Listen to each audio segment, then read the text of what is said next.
you're a neurosurgeon, which, I'm very impressed with that. You separated Siamese twins, right? Fabulous.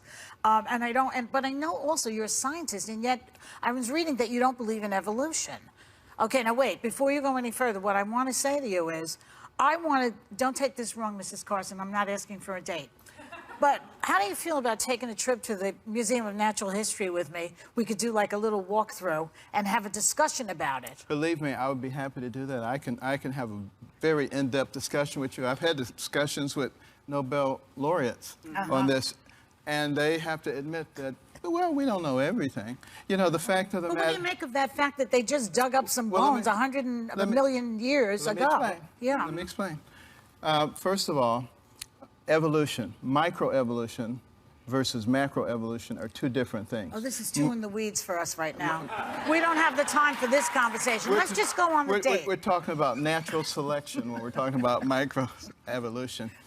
And I believe, yes, organisms have an ability to adapt to their environment, and they have the ability to change. Right. Now, the evolutionists say that is proof positive of evolution. I say it's proof positive of an intelligent creator who gave his creatures the ability to adapt to their environment so that they don't have to start over every 50 years. But that's your faith. You believe that because that's your faith, right? And I have said... Why not believe in both? Do you believe in both? Can you believe in both? And I have said, you know, people are allowed to believe in what they believe. Some people believe that something came from nothing, and then they believe that it exploded, and we had a perfectly organized org. I don't believe that. I don't have enough faith to believe that, but I don't denigrate people who believe that.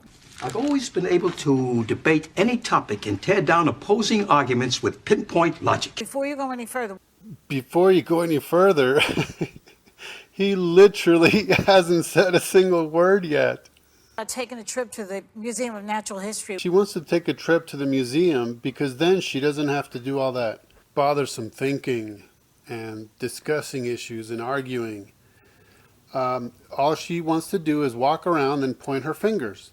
You see, there's a display that somebody made up based on Darwinian worldview philosophy. Oh, and look, there's a Muppet that was made out of fragments of a skull. Yeah. Oh, and there's that's all she wants to do. I mean, the museum is preset to pander to her evolutionary worldview. That fact that they just dug up some bones 100 million years ago.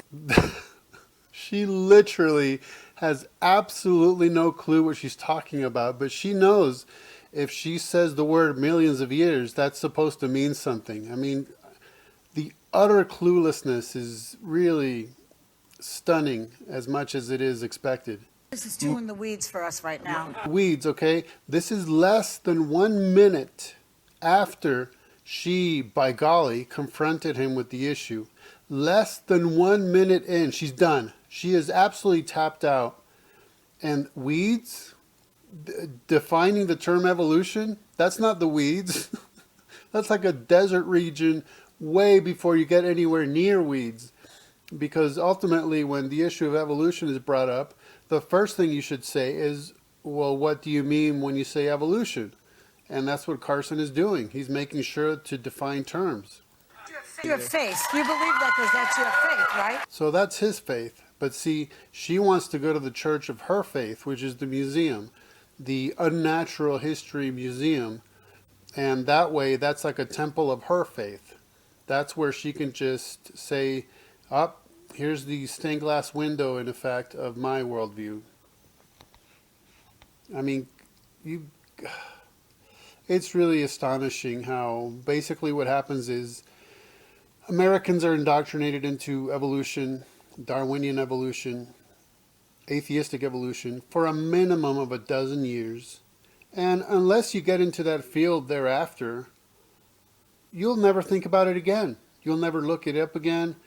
You'll never discuss it again. And if it ever comes up, you'll either hearken back to memories of your childhood days, or you can pick up a book or watch some pseudoscientific edutainment program that's going to totally pander to you, mixing scientific facts with interpretations and opinions, and that's it. That's why we have people such as Joy Beyhar, who is tapped out within less than 1 minute, who just makes generic statements about bones and millions of years, and who is just, she is so far beyond the ability to be able to discuss this intelligently that it's no wonder that this segment is, what, a minute and a half long, and she's tapped out. 100 million years. Oh my God, that has to be one of the dumbest things I've ever seen. 100 million years.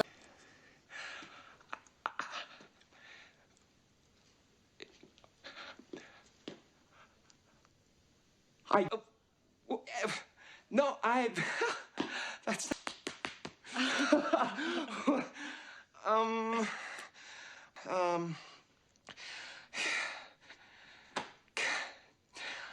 100 million years. Just complete blissful leopard spotted ignorance.